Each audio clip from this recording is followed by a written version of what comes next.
요즘 한가한을 떠들썩하게 하는 사건이 또 하나 있죠. 최혜병 사건 수사 외압과 똑 닮은 꼴인 경찰 마약 사건에 대한 수사 외압입니다. 여러분 기억하시죠? 윤석열 대통령이 마약과의 전쟁을 강조했습니다.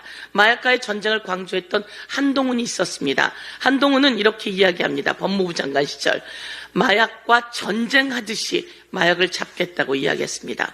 그리고 대통령은 국민과의 대화라고 하는 자리에 나와서 제가 한때 마약을 했었습니다라고 하는 사람에게 이것은 국가가 제대로 수사를 하지 않아서 그런 마약이 횡행하게 된 것이니 이제 국가가 수사하겠다고 이야기했습니다. 그런데 이렇게 말했던 윤석열은 어디 갔고 이렇게 말했던 한동훈은 어디 갔습니까? 이제 한동훈 용산, 한동훈 국힘당 대표 그리고 윤석열 용산 대통령은 답변해야 합니다. 왜 마약 수사를 하는 곳에 대통령의 그림자가 어른거리며 용산의 그림자가 어른거리는지 한동훈도 그리고 용산에 있는 대통령도 이에 대해서 답해야 합니다. 백혜룡 경정과 영등포 김찬수 경찰서장의 대화입니다. 9월입니다. 9월에 이런 대화를 합니다. 이 사건 용산에서 알고 있다. 심각하게 보고 있다. 브리핑 연기하십시오. 이것은 9월 중순입니다. 그런데 여기에 백혜령 형사과장이 이야기합니다. 그래서 제가 다시 묻습니다. 서장님, 제 신뢰가 깨지는 일입니다. 이것은 브리핑 연기하면 안 됩니다. 라고 했던 내용이 바로 9월입니다. 조병로가 전화하기 전입니다. 조병로가 전화하기 전에 벌써 용산에서 심각하게 보고 있다고 하는 내용이 나옵니다. 이건 9월이고요. 조병로가 이 말이 안 먹히자 전화를 한 겁니다. 조병로가 전화를 한 것은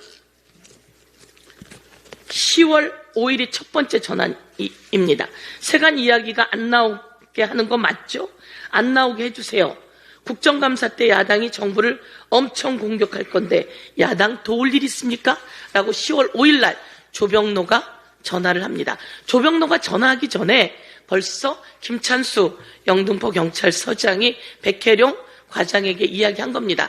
용산이 알고 있고 심각하게 보고 있다. 조병로보다 먼저 용산이 개입했다고 하는 말씀을 드립니다. 그리고 조병로가 여러 가지 이야기를 하면서 조병로가 끝내는 이것을 백혜룡 형사과장이 문제 제기하니까 이번에 서울청 생안부장 하다가 승진이 안 되고 일단은 제가 이번에 진급을 하면 과장님을 위해서 열심히 뛸게요. 완전한 청탁입니다. 인사와 관련한 완전한 청탁입니다. 이 내용은 10월 5일, 10월 14일, 그리고 11월 14일에 있었던 일입니다. 이와 관련해서 10월 30일에 백혜룡 과장이 다시 한번 확인을 하는 겁니다. 서장님, 이거는 용산에서 알게 됐다고 심각하다고 그렇게 말씀하셔서 그때 제가 그 상황을 알게 된 건데 이거는 서울경찰청 수준을 아주 넘어선 겁니다. 라고 이야기를 합니다. 그때 만약에 영등포 경찰서장이 자기의 판단이었다면 내 판단이야 라고 이야기를 했을 겁니다. 근데 답변은 그렇게 이야기하니까 이라고 답변을 하죠. 제가 여기서 드리고 싶은 말씀은 이겁니다. 왜 마약 수사를 하는데 용산이 개입했죠? 용산이 이쯤 되면 답변해야 되는 거 아닙니까? 그리고 조병로를 인사청탁받아서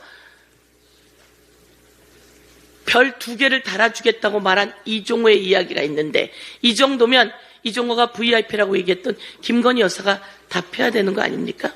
그리고 마약과의 전쟁을 하겠다고 그렇게 떠들어댔던 한동훈 비대위원장이 답해야 되는 거 아닙니까?